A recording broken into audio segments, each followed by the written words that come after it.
It's time for the Giz Wiz with Mad's maddest writer, Dick DeBartolo. This is episode 1762, recorded Thursday, January 16th, 2020.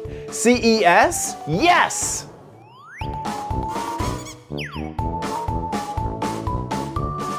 On this episode of the Giz Wiz, me and Dick headed to Vegas to see everything at CES. This is part one of 3 episodes all about the things we saw at the Consumer Electronics Show 2020. All next on the Giz Wiz! It's the same old show with Dickie D and OMG chat on your PC. It's time for the Giz Wiz because gadgets are his business. They've got a gizmo sickness, geek disease, under pathology, rows and rows of USBs, glowing LEDs. Get ready for the Giz Wiz now. Now! And here he is, your lead tunneler to all the gadgets you want to talk about. Dick DeBartolo. We were talking about The Boring Company before the show started. How you doing, Dickie D? Wait, are you calling me Boring Company? I take that as an insult. I would take it as a compliment because it's better than the, horrible company. Okay. I'd rather be we're boring talking than about the normal. convention center isn't big enough. They're adding another mile extension to it, and Elon Musk is putting in a people mover because it is hard getting around the convention center.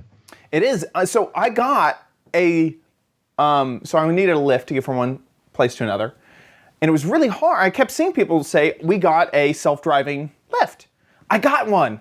And it said, just show up on the other side of the convention center to get in it. I walked as fast as I could, and by the time I got there, it was gone. And they were like, nope, sorry, took off without you. Oh, no. I couldn't get it. I wanted it so bad. I was running. But yeah, it's so big. It took, I think, 15 minutes to walk from the South Hall to the North Hall. It was... Yes. And then the convention center continues because they use they're making the Westgate Hotel. Yep. And now past the Westgate Hotel, they're adding 2 more convention centers connected. It's going to be monstrous. And also, it seems that they've eliminated, for a while, they had shuttles that would connect the 3, the Central and North and South Hall. I couldn't find the shuttles anymore. Yeah, so maybe they figured, well, just wait for the people mover. In the meanwhile, walk. I didn't spend as much time this year. So first, let's talk about the convention. I thought that CES was great this year. I thought it was one of the best years ever. There was so much stuff to see, a lot of stuff that I felt was innovative and not just a copy-paste of something that I had seen before with one extra feature. So I thought it was a good show. But I was surprised how little time I spent at the convention center itself. I spent like no time there. I went to the Sands. I had a great time at the Sands. I really liked all the shows that the sort of interstitial trade shows that kind of happen around. So Digital Experience, PepCom, and Showstoppers. CES Unveiled as well was pretty good. So yeah, I was really surprised how little time I spent at the actual convention center. I know. I went to the Westgate because they had kids' wristwatches that kids could talk to one another. And there was a startup, and the woman said, well, we only have one working sample, and he went off to do an interview, so he has it with him. Also, the Sands is so crazy. Did you go downstairs at the Sands? I looked at it. Okay. It's like... They have a problem there. They need somebody to organize it. It's because you're looking for booth 77,500. And you go down the aisle and, it's progressing. And then there's a gigantic set of restrooms that go 10 aisles over. And then the booths continue in a different place when you get to the other side. It turns out that if you look at it from the overhead diagram, it's not a square room. The room is oddly shaped. It's like an L. And yes. Yeah. Yes. And there were some booths just totally mismarked because I fought my way to find, I forgot what it was. And I got there and I said to the guy, are you booth 75019? And he goes, yes. I said, and you're not the person selling these? And he goes, no, but you're the third person who came looking for them. Oh my gosh. Oh yeah, my I know. I know. Yeah. It's bizarre. Yeah. I just am always blown away with just how big it is, because you try to wrap your head around it, and then you just try to get from one spot to another, and it takes like half the day to get over there. And the whole time, it's company after company after company. Every single one is showing something. Every single one has something new. Every single one sent like 30 staff to Vegas to like show it off. I mean, it's just ridiculous. It is crazy. Yeah. It is insane. It's funny. I don't have it here, but Marty Winston, a fellow reporter, sent me a thing, and he said, CES is open for 33 hours, and there are, I think it was 7,500 companies exhibiting. So if you went to every company in that amount of time, assuming that the booths were next to next to next to next, you would have about 37 seconds at each booth to see what they had that was new.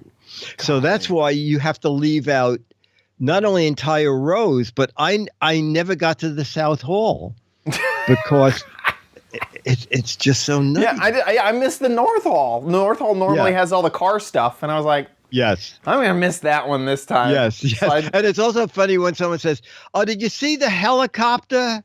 I mean, they're talking about a helicopter. Yeah. It was in North Hall because Uber is working with I forgot, Hyundai, to come up with the Hoover flying taxi. And they have vacuum your floors too? A full-size, 2-story high, what this thing would look like. Yeah, I know. It is. I forget who said it best, but they said flying cars will never happen. You know why? Because have you ever been around a helicopter as it lands? It is so loud. Those things are crazy loud. I don't think that anyone ever wants to get an Uber helicopter. I don't think that sound ordinances would allow it. It's crazy. No, maybe they'll parachute them down. There you go. Perfect. Yeah. Did you have any trouble coming home with the TSA security? No. Oh, okay. Good. Did you have I had a ton of cables and wires, and maybe it was heightened for people flying to New York, but the line was so slow at the airport. Oh, man. And when they got to my luggage, the man looked at the x-ray and he goes, I need another person. So another person came over. We need 3 folks over here. And they said, get some bins. They unpacked my entire suitcase. Oh, my gosh. Yes, yeah, I know. I said, what is it? I said, it's a folding keyboard. I said, you can open it if you want. Oh, that's nice. I like, hey, Maury, cool. Did you see Hey, look at this. You should have a podcast about all these gadgets. These are pretty cool. That's funny. And then finally they said, okay, sorry, we misread the x-ray. We thought there was something in there that didn't look right. So take these 3 bins in your bag and go over there and try to pack it up again. Oh, man. Yeah, I know. It often happened. It happened more when I was coming back from the hardware show because you had really odd-shaped gadgets. You can't fly with a hammer. What the heck? No. That's right. I think you can. I don't know. I think you can. I think you can. That's cool. Yeah. I think it was a hammer that could fold down to something. And then the guy said, he said, well, it has the hang tag on it. And it has this sticker on the bottom saying what it is. So I assume it's just a new gadget that I never seen. And I see you with ABC. So I guess you're fine. That's awesome. That's funny. So, yeah. Man. Anyway, should we jump into it? Yeah, let's jump into it. So here's how the next 3 weeks are going to go. We covered actually over 15 gadgets, but the next episodes are going to have 5 gadgets each from the show. And so that covers all the gadgets for the episode. And so this is part 1 of 3. So today we have 5 gadgets to bring you. Right. And so for the rest of January, no letter of the week and no view of video. It's Right. just CES heavy. Exactly. And I can take this first one. So this is a little gadget that I was gravitating towards as a person who produces video. So that said, let's take a look. Hey guys, it's Chad here at CES, and I'm here with Gerard. How's it going? Perfect. Awesome. You've been talking a lot, I'm sure, during the whole show. Yeah. So what are we looking at here? So we're looking at Vidimo. Vidimo is a complete video production solution in your hands. You know, many people look at it and they say, hey, it just holds a cell phone. It's a monitor for a cell phone, but it's a video production suite. So Vidimo takes your HDMI source, converts it, brings it into the cell phone. Once it's into the cell phone, now you have Vidimo Show application that allows you to take that source and mix it with the cell phone's camera as well as many other sources. So here I have a scene set up for a live streaming application where if I was streaming live, I want to get the users into the live stream. Then when I'm ready to be on camera, I switch over to camera 2, which is the rear-facing camera, or this is the, here, put something compelling on this, So here's the rear-facing camera, which you can see our camera guy. And then we can switch over to scene 4, where I set up a video. Now, I might be able to go out and do some pre-recorded videos, put them in there. Now I can go live, and then after it's done, I can set up end actions to come back to whatever camera I want to be on the live camera. So here it went back to scene 2. Scene 5 I have set up for a classic picture-in-picture. I have 5 elements as part of this. To edit a scene, it's really simple. You add in the elements, so I can select from all the available elements, text. I already have a HDMI and the cell phone camera, and then I can add text and pictures and a video clip on there. So here in the background, I have an image. I have some text in the foreground. I can go in and add that text if I want. I can style that text any way I want. This is an image that's a ping, that's a transparent image that just sits on there. And again, if I want to drag these elements around, I want to resize it, I can make it bigger. I can change the stacking order. So here I'm going to bring it to the foreground element. You can also see as I drag these elements around, there's little snap to guides that will allow you to bring those elements to where you want them. So how you want to set up these scenes is completely up to you. I've set it up where I had scene 1 as a preview scene. It doesn't need to be that. What do you want it to be? It's the way that you have it configured. So it's really flexible the way that you want to set it up. Does this do the processing on, so it takes the HDMI, run it through the converter. Yep. Processing is done on the device or on the phone? On the phone. So this is preparing the source and bringing it in as a digital stream. Now on the phone, this is a Moto G5. It's not a fast phone, and we've done a lot with hardware acceleration, and our engineers are geniuses. What they've done with this is amazing. So each scene has its own mixer, so you can set up the audio sources for that scene. Or if you have a preferred microphone that you want to use, you can mute the other sources. If I had a video on there, if that was a loop for a background, I can mute that, and so I don't have that. Or as we saw in the dog scene, where it's or an interview application that I'm doing a pre-roll and then coming back, I can have it just be the playback source. So that gives you a lot of flexibility. You have some confidence monitors up here for levels. What video production would be complete without lower thirds? So now I can go and set up my lower thirds from 5 templates or start with a blank.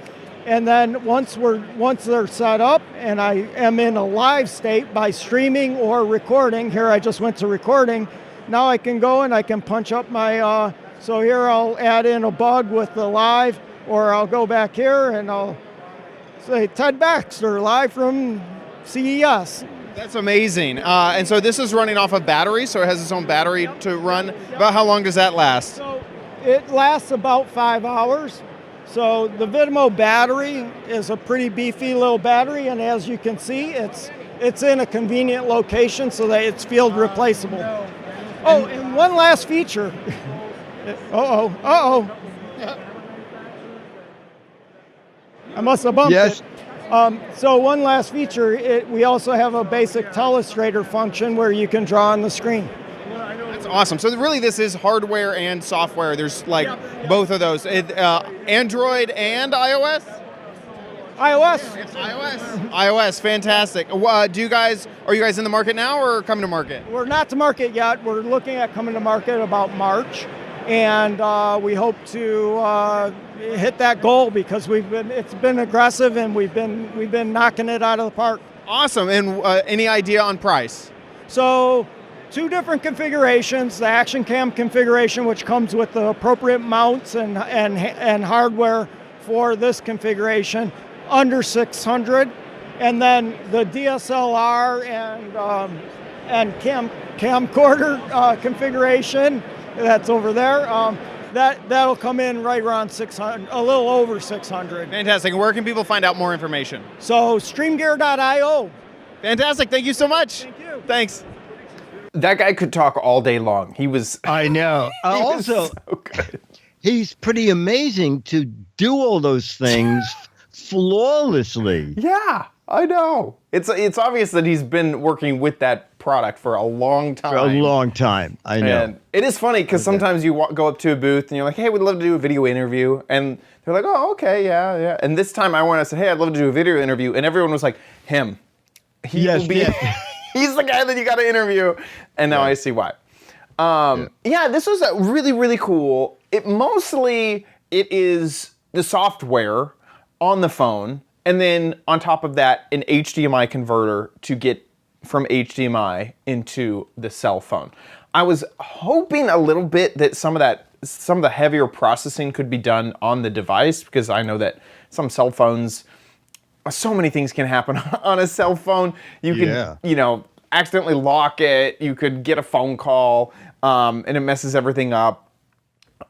So there's that. Also, when it comes to like looking at streaming immediately, there's a few things that I don't think the app can do. I don't think it can do like a web page overlay and stuff like that. But like they said, they're still coming to market. They look really, really good for where they're at, and I'm just really excited to see where this goes from here, because this really is like a TriCaster on a stick. Yeah, I called it Twit on a stick. Twit on a stick. There you go. Twit. Oh yeah. I mean, you can do tons of stuff. Yeah. Very, very, very cool. So yeah, Vidimo, Vidimo, and you can find out more at streamergear.io. It's not quite out yet. Okay, techie, but not Dickie D techie, not like Chad techie, is this gadget. Walking around looking for, LEDs, LED alert, I can help you here. LED. Oh, good. I'm Dick D. Bartolo. My name is Margaret. I'm the founder of Pix. We create the customizable backpacks, customizable LED backpacks. Oh my gosh. Well, tell me more. Sure. So basically, you have the app, and with the help of the app, you can customize anything right on your backpack. So let's choose some of the art and upload it right to the backpack. It's connecting via Bluetooth, and then it's there. Gosh. Now, what's powering this? It's powered by a power bank, so a basic usual battery, any kind of capacity, and so the standard battery for 10,000 milliamperes will allow it to light for 6 hours. For 6 hours. Now, I can be walking down the street with animations going on? Definitely, and you can also create your own, so let me just show you. Here you go. I love it. Now, what does this retail for? The retail of this model is $259, but we also launched a new version this year, a backpack for kids called Pix Mini, which is going to be $159. Okay, and this is the Pix Mini? Yeah, this is the Pix Mini. Okay, can we look inside it? I mean, I'd have to buy a backpack for the LEDs, but in case I wanted to carry something. Sure. So basically, this is the usual urban backpack. It has the flexible screen It is lightweight. It's under 1 kilogram, and it is I assume water it's sort of water resistant. repellent. Yeah. Repellent, So okay. it doesn't fear the heavy rains. Then inside, you basically have the usual backpack with a lot of different compartments for power banks, key leash, pens and pockets for papers. And on the back, you also have the safety pockets for laptop, 15-inch, and for valuables like money and things like that. Wow. Now, do you provide the battery pack, or should you buy your own? The battery is not provided with the backpack. Okay, so you can put any one you want in You there. can use anything, yes, any battery. I love it. And when is the kids coming out? This is out now. This is out. It's available on Amazon and our website. And this one is coming this spring. This spring. I think that's great. And your website is pix.com? Pix.style. Pix. .style. It's right here. Perfect. Pix.style. Okay. Great. Thank you very much. Okay. Thank you. That was one of the coolest. It's neat, isn't it? It's so Also, cool. The thing is, it's so funny because the kids thing looks like it's 2 inches shorter, Yeah. but it's $100 cheaper. Yeah. I know. And love also, it. I was confused with the website because I didn't realize that style was. Me neither. I never. I was standing there when she said it, and I could see your face, and I was like, I don't know any better than you do, Dick. I have no idea What is she saying? Dot what? So Yes. it's dot style. Dot style. Pix dot style. STYLE. And afterwards, when she showed me on the card, I said, "Oh, I'm so sorry. I didn't realize dot style was a thing." And she said, "Yes." And we sort of saw some other LED backpacks kind of around. Yes. There's a big difference in, I guess, resolution and construction. Because and also even brightness. Brightness, yes. We saw one that it was probably cheaper, but it just looked. I don't know. It looked like it was running on AA batteries that were running out of juice. Right. And where this thing is very punchy. Some folks have already shared some AliExpress links in here. Oh and this my is- gosh! Oh my gosh! Yeah, this is what it looks like we saw around that wasn't this brand. Yeah. And this other brand looks so good. Oh, I've already lost it. Where'd it go? Here it is. Pix. It did feel very apart from all of the other LED. We saw a few, or at least I saw a few Yes, others. I did too. This one did seem a lot higher quality. I was able to feel the screen, and it seemed really, really good. So I'm not saying that it couldn't be beat in quality and with something else, some other AliExpress thing, but I will say that I was very confident in what this backpack could do. I thought it was. And I think this very, guy very cool. walks on it. Yeah, look at that. Well, he jumps on it. But what better yet, jumps on Yeah. it. Right. He takes it. Oh, wow. He takes a gun and he shoots it. No, I'm just kidding. Yeah. No, but he does. If you're just listening, he takes a hose and he jumps on it a few times and then runs a hose over it. Yeah. Yeah. I think So, this it's is pretty one of the things that impressed me the most of CES. I thought it was very. It's expensive, but it was really, really cool. So yeah. Yeah, and I also agree with you. When we started walking around, we said almost no phone cases, almost no Bluetooth speakers. There were a couple of years where it was depressing. Yeah. We would just walk from booth to booth to booth and seeing the same thing. I really So, kind of yeah. wonder. I don't know 100%, but it makes me wonder if some of the companies, like Pepcom, was like, we don't want those. Leave those away. Like, we don't need more Bluetooth speakers. Something. Either that Yeah. or the market's just dried up. There isn't a market to buy those anymore. And everybody has one, or everyone knows what they are, and all the winners are already the winners. There's not a way to break into I the think market. that's probably a good reason that they've coming up with new stuff. And that Alibaba now has those they have all of those things for under $10. So they figure, all right, we got to invent something new. And we'll have 1 year before it's knocked off 1,000 times. Yep. Okay, now we're back on to you. And I was there for a little bit of this. So this is I'll tell you guys right off, this is more of a concept. This wasn't it started off with a product that we're probably never going to see, most likely. There's a tiny chance, but most likely we're not going to see it. But then we moved into a few products that we probably will see. This is from Segway 9bot. We've seen 9bot in previous years, and we were a little confused about how the partnership between Segway and 9bot works. Since then, I've actually seen a whole bunch of 9bot stuff. They do a lot of electric scooters, and basically they partner with Segway to bring all these products to the US market. So here we go, Segway 9bot. Okay, Dickie D, I know that you've never owned a car, so we found this for you. Yeah, I think it's pretty neat. I came here through traffic. Oh, wow. In and out, yeah. With all the other cars on the road. With all the other cars. It has a little autonomous driving, doesn't it? Oh, wow. Holy moly. You got your pad. I'm glad it does. I'm glad that you're the spokesperson here. I like your tablet, too. That's nice. That's part of this. And you were watching movies while driving. I was watching the Giz Wiz show. Oh, that was good. Okay, good. Okay, well, great show. We're going to talk about this. Hello. We're here with Julie. Is that Julie from Segway 9bot. So tell us, what are we actually looking at? Okay, so this is the new product we're bringing to CES this year. It's a concept product. It's called Segway S-Pod. And it's a first-class personal transporting pod to bring you from place A to place B.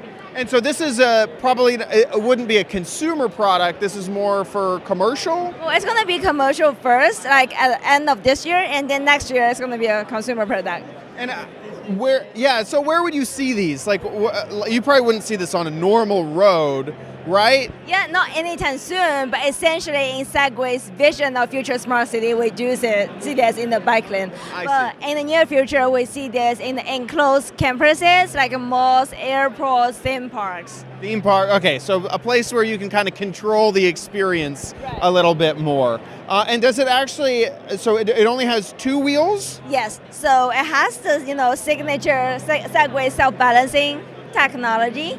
And basically, you don't need to lean forward, go forward. You don't need to lean back anymore. With that little knob, you just push forward, it'll go forward, you push backward, go backward, and you let it go, it stops. Fantastic. And then I also see there's a tablet over there in the armrest. What is that used for? Okay, so that tablet, you can use it for remote control. You just bring it with you, and then you can basically control this S-Pod to have it drive to you or park itself. Yeah. It also has that sort of feature of the screaming passenger.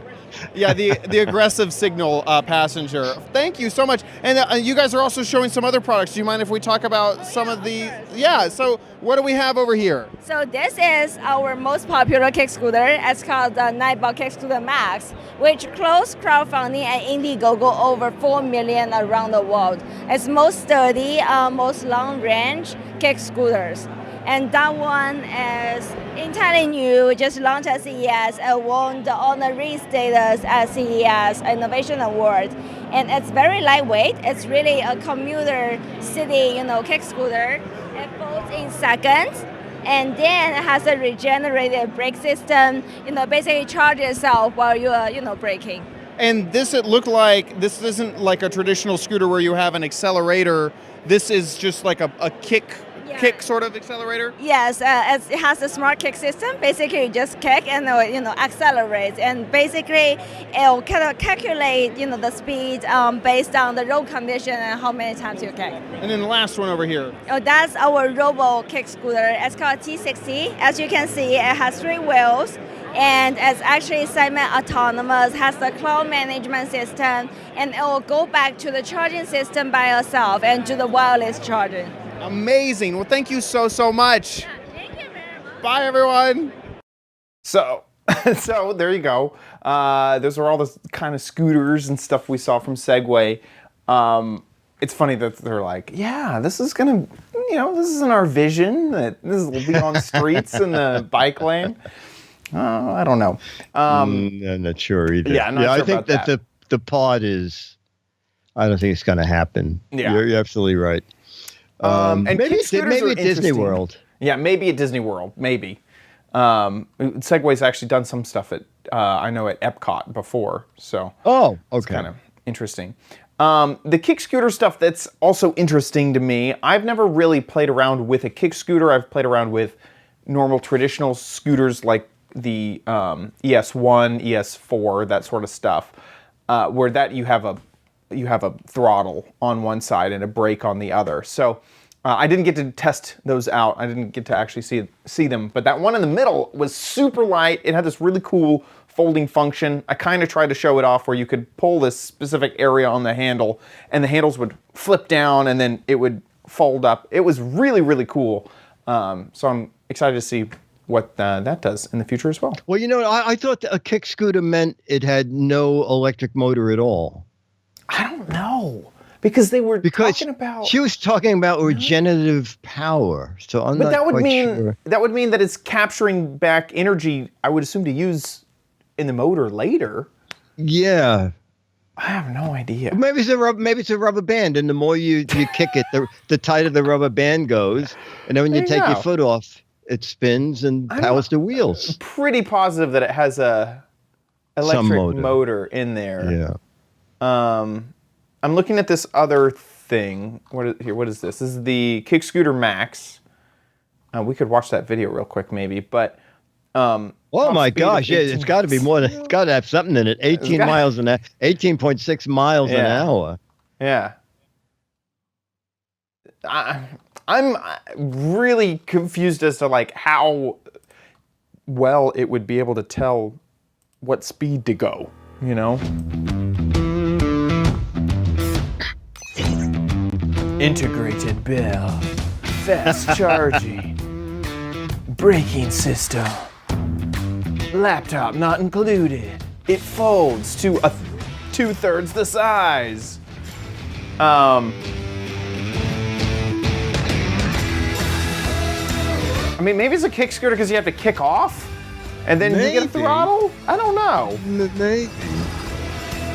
See, I have an ES1 and you do have to push off, otherwise it won't activate. But this seems different. Anyway, I wish I knew a little bit more, but I don't. Okay. Let's move on to Barnacle. This is all. Okay. Yeah. So Barnacle is we'll watch the video and then we can talk about it. Here is Barnacle.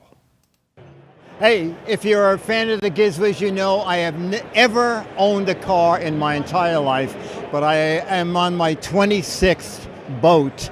So when I saw security and monitoring, I see Brandon here. Let's nail Brandon down. And Brandon, tell us what we have here. Yeah, so we have a security and monitoring system for boats. It's an IoT device that you place on your boat. You can check on from your smartphone, tablet, or computer. Can we see it? Absolutely. Yeah, so this is the device here called Barnacle, and you can add... Barnacle? Barnacle. Absolutely. Wait a minute. Barnacles are things we want to get rid of. You would think so, but yeah, we've actually been able to catch our first thief in France. We saved one boat from sinking, $250,000 sailboat, and yeah, we're pretty proud of where we're at.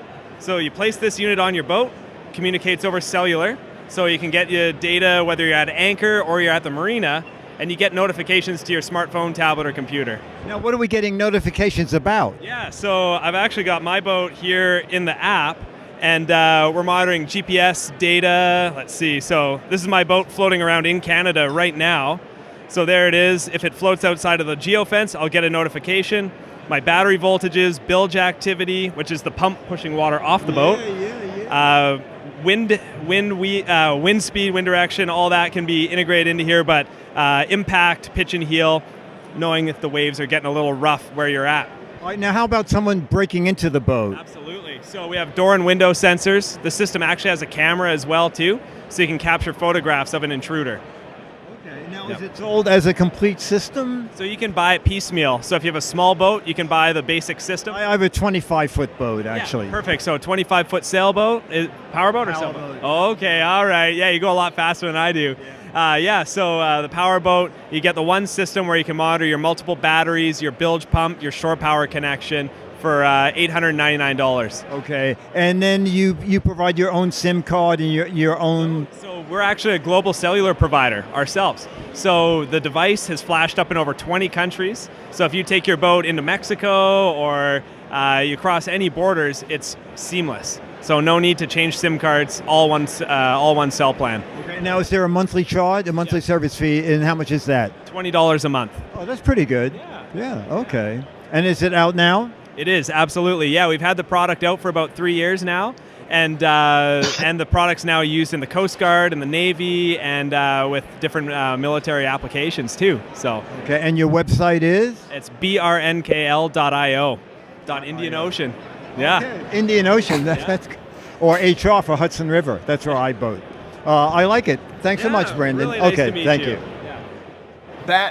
So it's basically a smart home system for your boat. Yeah, that's exactly cool. right. And also, it was very funny because he didn't mention their newest product, which I, reading through their press releases, realized was that they have something called the Barnacle Mate, which is a smaller system down around, I think it was $259, that can monitor windows and doors and a bilge pump, and it just sends the information to your phone while you're on the boat. And so that you can, there's no monthly plan for that. But it's interesting. They sent me, while I was on their website, I found two videos. One is we can look through their Barnacle system at their office. Okay, so their office is evidently on a floating, I don't know if it's a houseboat, but it says their office is floating. That's crazy. And this is just a YouTube live stream. Is this a super wide video? I'm trying to understand. Yes, it's super wide. Oh, so wide it goes off the page. I can't get over there. Oh, okay. That's just funny. There it goes. Ooh, oh, there it is. wow. Oh, okay. It's very snowy oh my where gosh, they are. Holy wow, it's cold up there. They're in Canada. Yeah, that makes sense. They're in Canada. And then they have another video on their website that said, what if your boat had a Barnacle system and you saw this on the camera? And there's a link to that. Oh, here, sorry. I'm still intrigued. Apparently, at some point, some of the snow melted. So I'm looking at that. Let me find that other video you're talking about. Here we go. Yeah. And I couldn't figure out what was on that video until I took a closer look. This is two sea lions who climbed on somebody's sailboat. Oh my gosh. Can you imagine what they weigh? A lot. I mean, look at that poor boat. That must be like 500 pounds each. Yes. And fortunately, they are just at the point where the bow is high enough that the water is not flooding into the cabin. And I was thinking, how big are sea lions? Yeah. I mean, even if it's got to be like at least a 21-foot boat with, because there are twin portholes there. Those guys must be monstrous. Yeah. If your boat sinks, you have like insurance, right? Like, I don't know if I have the sea lions clause. Knowing insurance companies, they'll go, oh, listen, we cover icebergs. I'm sorry, but we don't cover wild animal sinkage. Yes. You didn't have the SL insurance, the sea lion insurance. Oh my gosh. That is so funny. Well, there you go. I thought this was an interesting product because I really liked the idea that they had already figured out the world data package so that you could exactly. And that so many people are using IoT devices that they would come up with a way to integrate them so that everything you had on your boat, and here we're talking about yachts, where you could monitor everything. So that's from Barnacle. I think they should have rethought the name. That is so hard to remember. That BRNKL is Barnacle. I know you can't trademark a word. You can't trademark the word Barnacle. Right. So they came up with that. But when I looked at it, I kept thinking, where's Bunkle? Bunkle. Where's Bunkle? Yeah, that was something I learned with usernames. Is if you want to be Googleable, you got to be able to spell it. OMG Chad is a lot better than my first username, CrazyDudo7, spelled with a K and 2 Z's. That was a mistake. So yeah, I think maybe they'll figure it out in version 2. I don't wish them the best on that. Yeah, exactly. And now back to you for our final video. So I found this was a fun. I'm always looking for anything that has coding and then also brings coding into an educational experience, especially for younger kids. So this is all about that. So let's check it out. Hey guys, it's Chad here at CES, and we are taking a look at a few different ways to get your kids into coding, which I'm always excited about. How you doing, Michael? I am awesome, thank you. Fantastic. So tell us a little bit about what we have behind us. So first you've got to meet the coding critters. Ranger the dog, Scamper the cat, Rumble the dinosaur, and Bopper the bunny. Here's Bopper. We're teaching coding to kids as young as 4. They can start to learn things like sequential logic, problem solving, critical thinking. They're 100% screen free. Every button press here is a step in the code sequence that you're building. So if I want to code Bopper to get to her little friend Hip over here, I'll have her go forward 3 times and hit go. And if she's on, rookie. You can tell that 1, it's 2, live. 3, and off she goes. Boop. And when they meet up, it's super cute. That's adorable. Full interactive play set. Comes with the pieces you see here in a storybook, so parents can read the story while kids do the coding activities. When they're done with coding critters, you can step up to Botley. This is Botley 2.0, super smart robot. All the coding here is done on a remote programmer, so I'm going to code Botley to go forward and turn around a bunch and transmit to Botley. And if I did this right, off it goes. Come on, Botley. And just like any program, it has some code bugs in there. So you can see it executed the code I built. Up to 150 steps. You can play games, interactive games like Botley Says, plays like Simon. Code by color to code like a cool interactive light show where Botley sings or dances around, and a line following mode. So I can put Botley in line following mode, put it on here, and it'll follow along eventually. Come on, Botley. Rookie. And so in this mode, you could set you could like make puzzle pieces depending on. Absolutely. So it comes with the puzzle pieces you see here, or you could just draw your name in black marker and have Botley follow it along. There's also, and this is super cool, hidden codes. We put a bunch of hidden codes in here to transform Botley into a dinosaur or a police car or a train or a lighthouse. Fun things that kids will want to discover on their own. So really cool, interactive, again, 100% screen-free. Great way to bring coding skills to kids in kindergarten. That's fantastic. Okay, so give us the price point on Coding Critters and on Botley 2.0. Coding Critters start at $39.99 and available everywhere. The bunny is brand new and just out now. And Botley 2.0 will be out in April at suggested retail. We have a set at $64.99, and this full set is at $84.99. So good price points. Yeah. And then where can people find out more? What's your website? We're at learningresources.com. We've got tons of video and a lot of great content. Sure. Thank you so much. You're very welcome. There we go. Coding Critters and Botley. Very, very simple code. It's really just, instructions on the next step. I don't even think there's if statements or anything that you can do, but it's a good way to get kids to think about, I have this set of instructions that I'm giving to a program or a robot or whatever, and it's going to do those exactly how I tell it to do, which is pretty cool. Oh, okay. Okay, yeah, because I wasn't quite I didn't learn too much about coding. I mean, like if I did that, I would go to a company and say, "Can you program?" And I go, "Yeah." And they said, "Well, we want this car to go 100 miles an hour." I go, "Okay, button press, button press, arrow, arrow."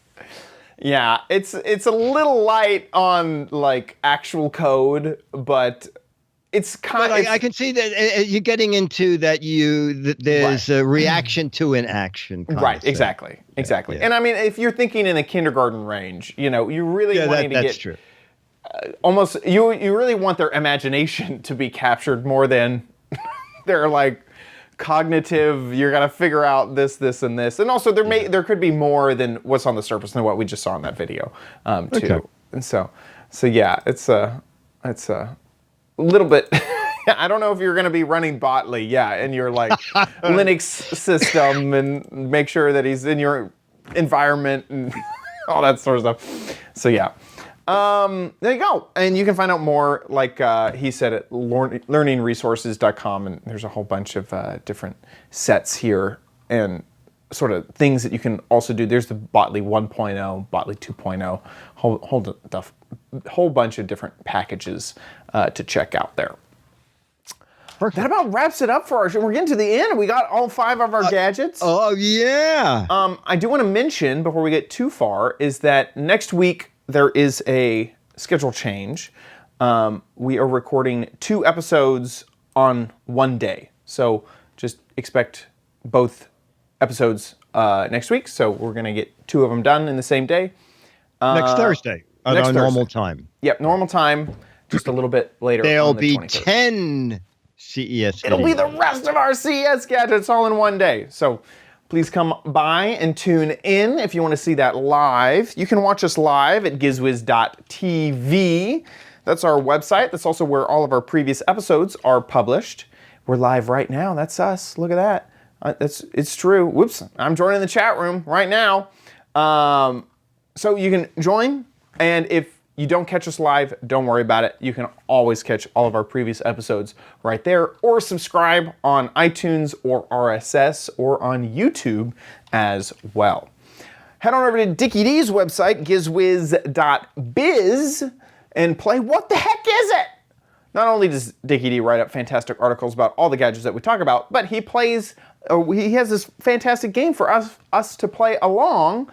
This is where you try to guess the gadget. You don't have any promotional material. You don't have any packaging, and normally no even names on the gadgets as well. Hopefully not. Hopefully not. Right. If everything went according to plan. And this is obvious what this is. Snakes are becoming a more popular pet to have, but they are dangerous to take on motorcycles. So this is a motorcycle helmet for snakes, even snakes with really long fangs. You got some fang protectors there. Wow.